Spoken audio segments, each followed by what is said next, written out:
연락사무소.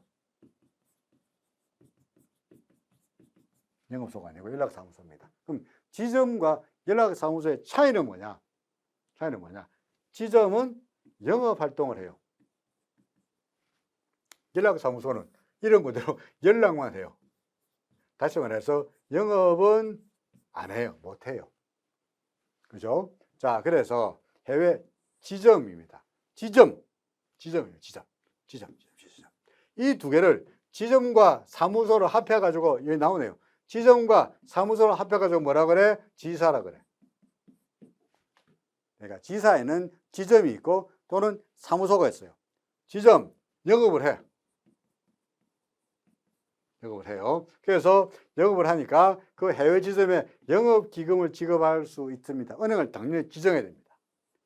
그 다음에 그 범위를 초과하여 영업기금이나 경비를 송금할 때는 지정거래은행장에게 신고해야 된다 이거죠. 그 금액 넘어갈 경우에는 신고해야 됩니다. 그 다음에 해외 사무소 같은 경우에는 이거는 영업 못해요. 영업 활동 못해. 그러니까 설치비하고 유지 활동비를 은행을 통해서 송금합니다만은 이 연락사무소가 근본적으로 영업 활동을 할 수가 없으니까 영업기금의 형태로 돈을 보낼 수는 없죠. 그죠? 영업기금을 보낸다는 이야기는 지점이어야 된다는 겁니다. 자, 그 다음에 확장에 따른 경비를 지급할 경우에도 은행을 통해라. 그 다음에 미사용 잔액이 있을 경우에는 유지 활동비를 쓸 수 있어요. 활동비라 그러잖아요. 그죠? 영업기금이라는 게 활동비라 그래요. 그리고 유지 활동비 기금에 돈 나오면은 그 기존의 유지 활동비하고 합산해서 써라. 그런 내용입니다. 그 다음에 해외 지점의 해외 지점은 이런 영업을 할 수 있는데, 그런데 그 중에서 영업활동 중에서 이런 영업활동을 하려고 그러면은 한국은행 총재에다가 신고해서 수리를 받아야 되는 내용이 있습니다. 뭐냐? 해외 부동산 투자하는 거예요.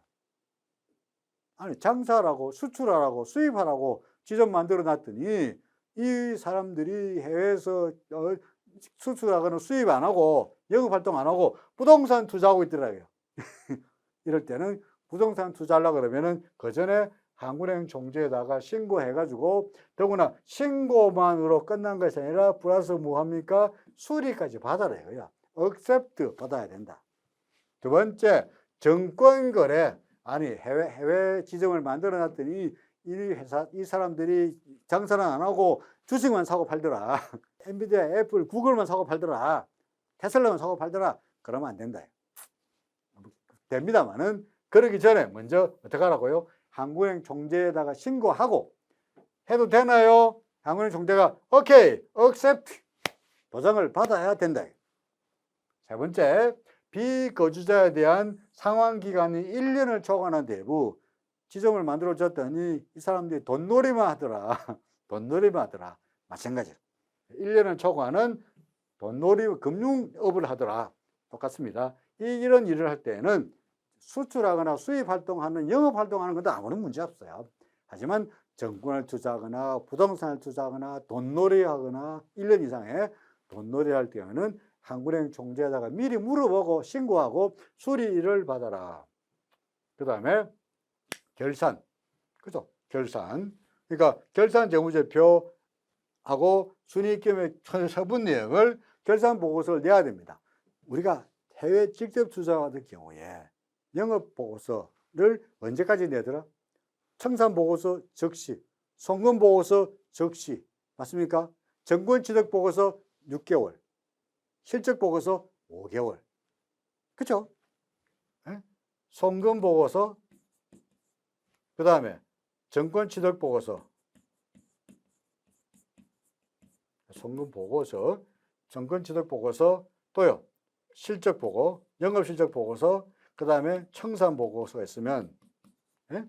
송금 보고 즉시, 청산 보고 즉시. 왜? 달러잖아. 돈과 관련되잖아. 그죠? 그리고 정권 취득 보고서 6개월, 실적 보고서 몇 개월? 5개월이죠. 똑같아요. 지점의 결산 보고서 결산일로부터 몇 달? 5개월 내로. 5개월 내로 내면 됩니다.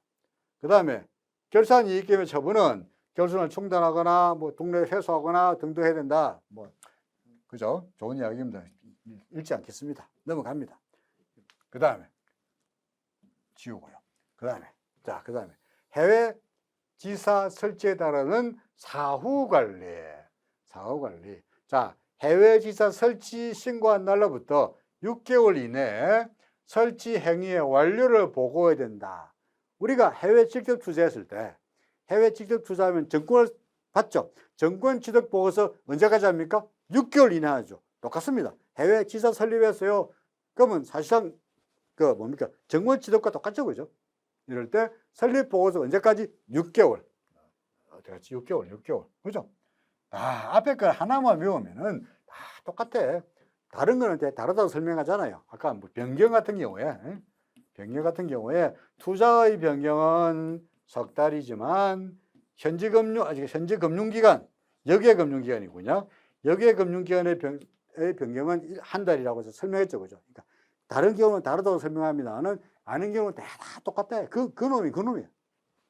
6개월. 자, 그 다음에 해외 지사의 영업 활동 상황. 영업 활동이네.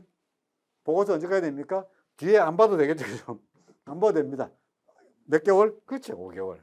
그죠? 5개월이 됩니다. 그렇죠. 그러니까 뭐 한 개를 가르쳐 주면은 10개를 아는 것이 아니라 한 개를 가르쳐 주면은 하나라도 알아야죠. 그죠? 자, 그 다음에 영업 해외 지사의 변경과 폐쇄. 변경할 수도 있고, 그 다음에 뭡니까? 잔여 재산을 국내로 즉시 회수해야 되고, 국내로 회수할 때는 바로 회수한 다음에 보고서 언제 내야 돼? 즉시. 그렇죠? 돈 들어오면 즉시 해야 됩니다. 자, 여기에 의외는 별로 중요한 게 아니고 이 표를 잘 보겠습니다. 이 표도 종종 시험에 나오는 내용이다 보니까 이 표를 잘 기억하셔야 됩니다. 자, 외국 기업이 우리나라에 들어와 있습니다. 아까 이때까지는 우리나라 회사가 해외 나가서 지사를 만들 수도 있고, 그죠? 지사를 만듭니다. 지사를 만들 중에서 영업 활동하는 지점을 만들 수도 있고, 그게 아니고 연락만 하는 사무소를 만들 수 있는 거죠. 그죠? 이 두 가지가 있는데, 이번에는 외국 기업이 우리나라에 들어왔습니다. 들어오는데, 우리나라에 들어와가지고 국내 지사를 만들 수도 있고요. 그게 아니고 아예 현지 법인을 만들 수도 있죠. 그래서 아예 이거는 지사, 법인 등기가 되어 있어야 하는데 등기가 안 되어 있는 그냥 지사. 이런 등기가 되어 있는 법인이야. 법인인데 이럴 때 규정하는 법이 달라요. 어떤 법이 다르냐? 지사 같은 경우에는 외국한 거래법입니다. 인데 법인의 경우에는 등기가 되어 있는 법인의 경우에는 외척법이 적용됩니다. 외국인 투자 촉진법, 외척법이 적용됩니다. 근본적으로 법이 달라요. 그 다음에 뭐 지사는 지점이거나 사무소를 말하는 거고요. 그죠? 법인은 아예 회사 따로 독립된 신규로 만든 법인이 있잖아요. 그죠? 그 다음에 관할은 부서도 지사 같은 경우에는 지점이나 사무소는 영업점, 지점에서 해요. 반면에 법인은 회사는 이거는 본점에서 합니다. 본점에서. 아니면은 산업통상부의 지원센터에서 지원해 줍니다. 그러니까 근본적으로 은행의 지점에서 업무를 관할하고 이 경우에는 본점에서 법인은 관할합니다. 그 다음에 신고할 때 국내 지사 설치했습니다. 이 경우에는 법인이다 보니까 외국인 투자법인 등록 신청서, 외투법인, 그죠? 또는 외국인 투자 신고서 이런 게 필요하다 이거죠. 자, 그 다음에 그 영업기금을 도르는데 국내 지사에 대한 영업기금은 해외에서 송금돼 들어오겠죠, 그죠? 들어옵니다. 그런데 이 돈은 지정거래은행으로 에다로 들어온 송금에 한합니다. 그 다음에 달러가 아니고 외화여야 됩니다. 원화로 된 영업기금은 인정되지 않습니다. 그러니까 외화로 해외에서 은행을 통하여 들어온 돈만 영업기금으로 인정됩니다. 그런데 우리나라에서 국내 법인의 경우에는 이것도 마찬가지로 외국인의 국내 직접 투자가 되죠. 그죠? 그죠? 외국인의 국내 직접 투자가 되려면 요건이 딱 하나 있습니다. 중요한 요건이 하나 있습니다. 중요한 요건이 뭐냐? 이게 1억 원 이상이 되었습니다. 얼마? 한 사람당 1억 원 이상을 투자해야 외국인의 국내 직접 투자로 간주해줍니다. 있네요. 1억 원 이상. 법인을 만들 때 1억 원 이상 돼야 됩니다. 두 사람이요 5천만 원씩 투자해서 1억 되면 안 됩니까? 안 됩니다. 안 됩니다. 한 사람당 1억 원 이상을 투자해야만이 외국인의 국내 직접 투자로 간주해 줍니다. 거꾸로 우리 국민이 해외로 투자합니다. 그럼 해외 직접 투자 금액에 제한이 있습니까? 미니멈이 있습니까? 없어요. 미니멈 지분율이 있죠. 뭡니까? 10% 이상 돼야 되거나 아니면은 10% 미만일 경우에는 임원을 파견하거나 기술을 제공하거나 또 뭐였죠? 중요한 계약을 한다거나 그죠? 돈을 빌려준다거나 등등의 경우에 직접 투자로 간주한다 그랬죠. 근데 1억 원 이상 투자해야 된다는 법은 있어요? 없어요. 하지만 외국인이 우리나라에 투자할 경우에 법인을 설립해서 투자할 경우에 이것을 직접 투자로 간주할 경우에는 금액이 1억 원 이상이라는 제한이 미니멈 조항이 반드시 들어가 있습니다. 이것도 기억하시라. 그 다음에 돈 벌었어요. 국내에서 돈을 벌었어요. 해외로 보내려고 그래요. 이럴 때 사무소는 영업을 안 하니까 관계가 없고 지점 같은 경우에 지점에서 돈을 보낼 때 어디로 통해서 보낼 수 있다. 한국에서 돈 수익을 어디를 통해서 보낼 수 있느냐. 지점 은행을 통해서만 보낼 수 있어요. 그 은행을 통해서만 보낼 수가 있어요. 반면에 법인은 은행을 안 정하고 아무 은행이나 모든 은행에서 아무 은행에서나 그 돈을 보낼 수가 있다. 이게 차이입니다. 자, 차이가 기억납니까? 자, 지사 또는 사무소는 법이 뭐죠? 외국환거래법. 반면에 법인은 외국인 투자 촉진법, 외촉법. 지사는 어디서 관할해요? 지점에서. 반면에 은행 지점에서. 반면에 법인은 은행 본점에서. 맞습니까? 그 다음에 그러니까 한국에서 번 돈을 수익금을 해외로 보낼 때 지사는 사무소는 아니고 지점 같은 경우에는 해외로 돈 보내려면 본사로 수익을 보내려면 어디서 보내야 돼? 은행 지정된 은행에서 보내야 돼. 하지만 법인은 아무 데서나 보낼 수 있어. 이게 가장 큰 차이점이다. 그죠? 그 다음에 법인이 되려면 우리나라의 외국인의 국내 직접 투자가 되려면 미니멈 얼마? 두당 1억 원. 두당 1억 원. 한 사람당 1억 원 이상의 돈을 투자해야만이 직접 투자로 간주해 줍니다. 자, 이제 부동산 이야기입니다. 앞에서 대충 다 이야기했어요. 부동산 직접 투자나 그 직접 투자 대상이 그죠? 회사 경우에는 직접 투자가 되는 거고 돈 넣어가지고 부동산 사면은 뭡니까? 우리나라 거주자의 외국 부동산 투자가 되는 거니까 내용은 비슷해요. 자, 그 다음에 이럴 때 기한이 있습니다. 신고 기한이 있습니다. 신고 기한이 아까 직접 투자 같은 경우에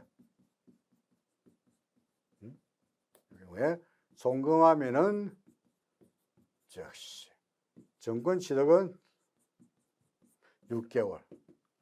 그렇죠?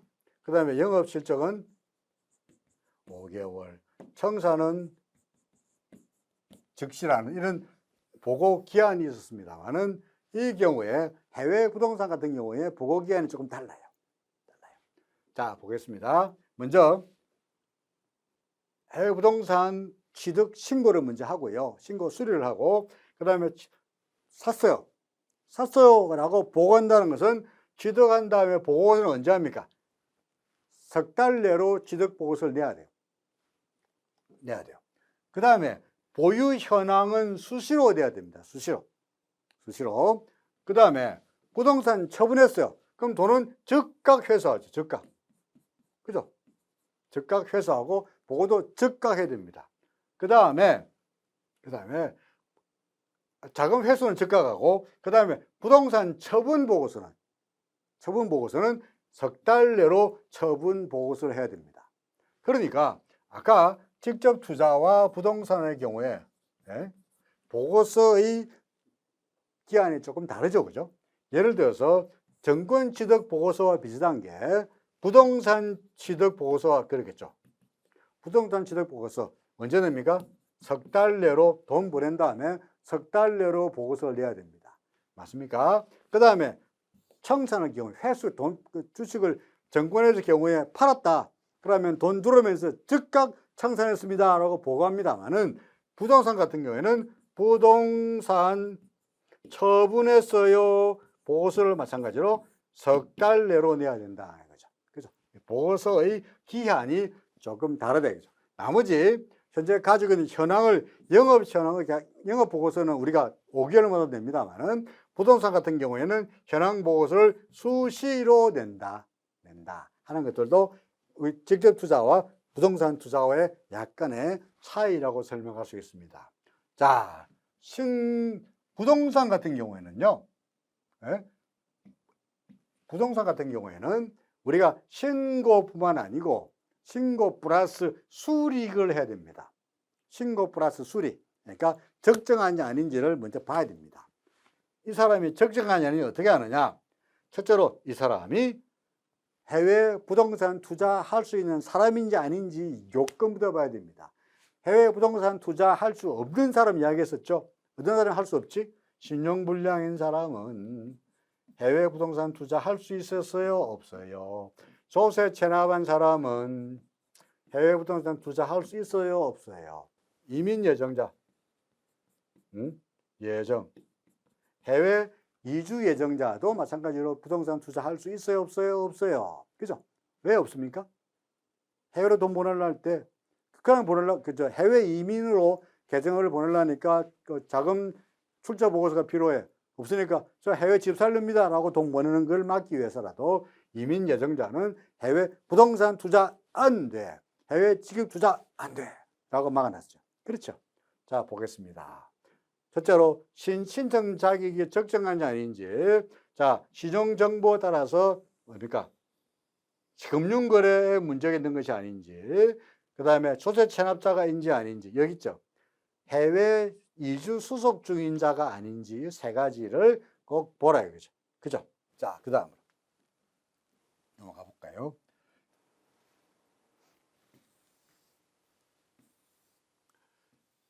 외국 부동산 취득 신고 예외 사항입니다. 기관별 신고 등등이 나오는데, 자, 신고 예외. 외국의 부동산 살라 그러는데 굳이 신고 안 해도 될 경우가 있어요.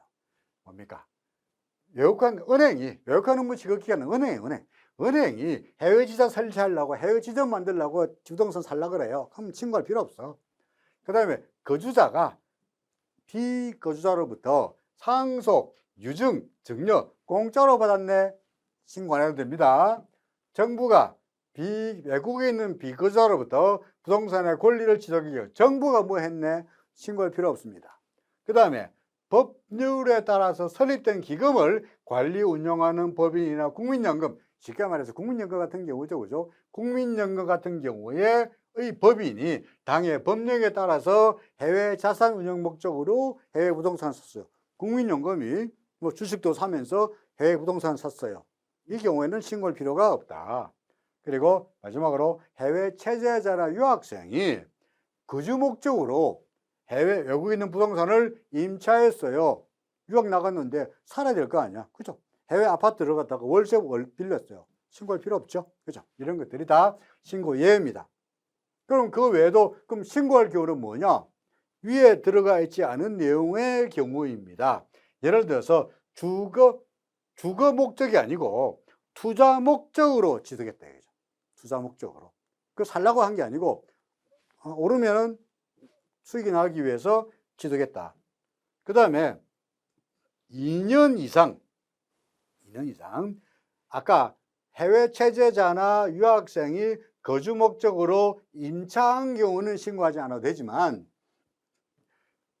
거주자 본인 또는 배우자가 해외에서 2년 이상 주거 목적으로 취득했다 이거죠. 빌린 게 아니고 아예 샀어요. 그럴 때는 신고해야 됩니다. 그리고 신고 수리 목적입니다.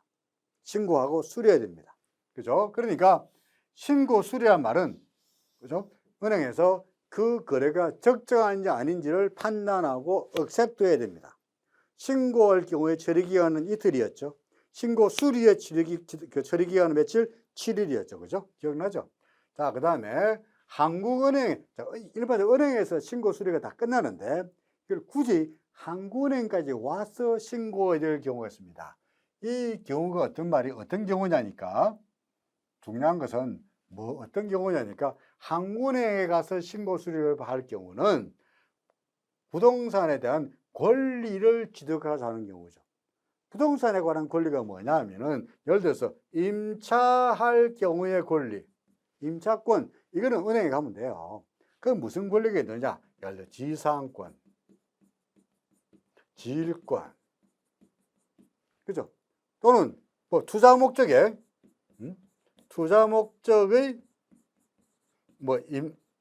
임대 권리, 뭐 이런 같은 경우에는 권리지만 뭡니까? 권리지만 임차권이 아니기 때문에 임차권을 제외한 나머지 권리는 전부 다 한국은행 총재의 신고 수리 사항이다. 그런 내용입니다. 그 다음에 그 중에서 이제 내신고란 말이 있습니다. 내신고. 신고는 신고인데 앞에 내자가 붙었어요. 이거 뭐하고 똑같으냐니까, 우리가 해외 송금할 때 사전 계산 지급이라는 거 기억납니까? 뭐였죠? 유명한 성악가가 한국에 와서 공연을 하고, 그죠? 오 솔레미오 노래 확 공연하면 하고, 그 공연 개런티를 주는데 계약 조건에 그 티켓 판매 대금에다가 세금 빼고 공연 비용 빼고 대관 비용 빼고 온갖 제세 비용 빼고 나머지 순수익에 근데 40% 준다라고 했다 치자 이거죠.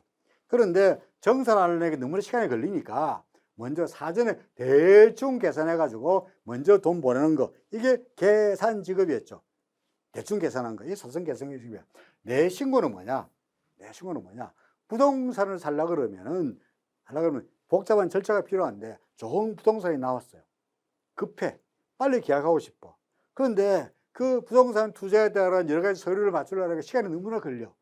그 시간, 서류 만들고 어쩌고 하는 사이에 그 계약이 날아가 버리면은 그 집을 못 사니까, 급하니까 급히 우리 나 돈 보내가지고요, 그 계약하고 싶어요. 서류요, 나중에 보완해 드릴게요. 이게 바로 내신고입니다. 읽어볼까요?